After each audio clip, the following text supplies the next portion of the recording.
Je, unajua simu yako unaweza kumaliza chaji haraka sana bila hata kutumia mwenyewe, bila kutumia application yoyote? Ni jambo la ajabu sana. Low network au mtandao hafifu, simu yako ikiwa inapokea network ndogo inaweza kumaliza chaji haraka sana. Katika maeneo ambayo network yako ni ndogo au simu yako inapata network ndogo, basi simu yako inakuwa kwenye mapambano muda wote, inahangaika kama iko kwenye kifo. Inahangaikia nini? Inahangaika kutaka kurejesha network yake ikae hali ya kawaida. Kuhangaika huku inasababisha simu yako kumaliza chaji faster, au muda mwingine kuathiri simu yako moja kwa moja. Simu inajaribu kutafuta network kila sekunde. Ikipoteza network inatafuta kila sekunde, kama vile mtu yuko jangwani anatafuta maji. Inahangaika sana, huendelea kutafuta mnara ulio karibu, mara inakwenda huku inakwenda huku ili mradi inahangaika kukurejeshea network. Hali hile inasababisha kuangusha betri yako kidogo kidogo, kwa sababu power zinazotumika au nguvu inayotumia ni nguvu sio ya kawaida. Na sio simu tu, hata baadhi ya applications zako kama YouTube, TikTok, Instagram, unapowasha data ikawa low network, basi zile application nazo YouTube zinajaribu, zinarusha signal ili mradi nazo zipate network sahihi, kwa sababu hizi application nazo zinataka network sahihi. Ni kama vile mtu ana kiu sana. Hiyo inasababisha betri yako kuendelea kuteketea.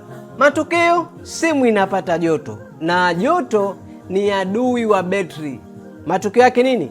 Inakumalizia chaji au inakuulia betri. Unapokaa maeneo ambayo ni low network, betri inachoka haraka kwa sababu inahangaika sana.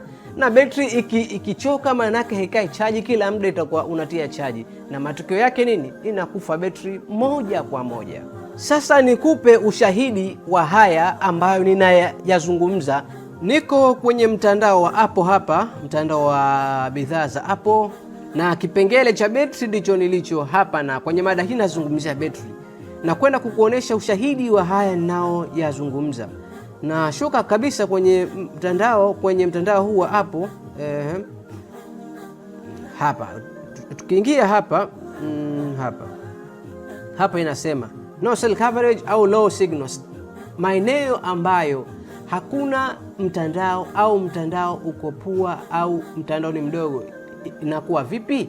Akaeleza maelezo mengi huku, lakini sina haja nayo. Mimi nataka nikwambie hapa tu kwamba hapo ndipo yake, kwamba device yako inakuwa inahangaika kutafuta beta signal, ili inatafuta kupata mtandao mzuri.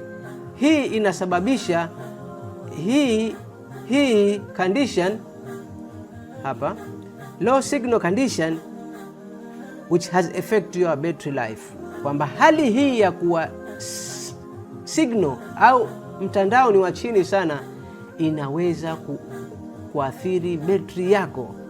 Tuendelee sasa, nimekuja kukupa ushahidi wa haya ninayoyazungumza. Kwenye simu ya Android, nenda kwenye sehemu yako ya setting pale kwenye battery usage pale, angalia pale mitandao au application ambazo zimetumia chaji, na hiyo low network utakuta nayo imeorodheshwa. Ushauri, kama uko kwenye safari na unahisi unapata network ndogo, au uko kwenye maeneo ambayo unahisi network yako ni ndogo, ni bora simu kuweka flight mode ili kusevu hiyo chaji. Kinyume chake utakosa yote, utakosa network na utakosa chaji. Ikiwa unahisi haitokuwa dhiki kwenye mawasiliano, basi weka flight mode kusevu chaji yako. Ukiendelea kuiachia simu ikiendelea kupambana, basi matokeo yake utakosa chaji na utakosa network.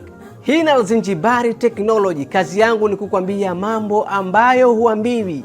Ikiwa ndo kwa mara ya kwanza unaangalia video hii, usisahau kusubscribe, na kama una swali lolote kuhusu teknoloji au mada hii, uliza sehemu ya comment.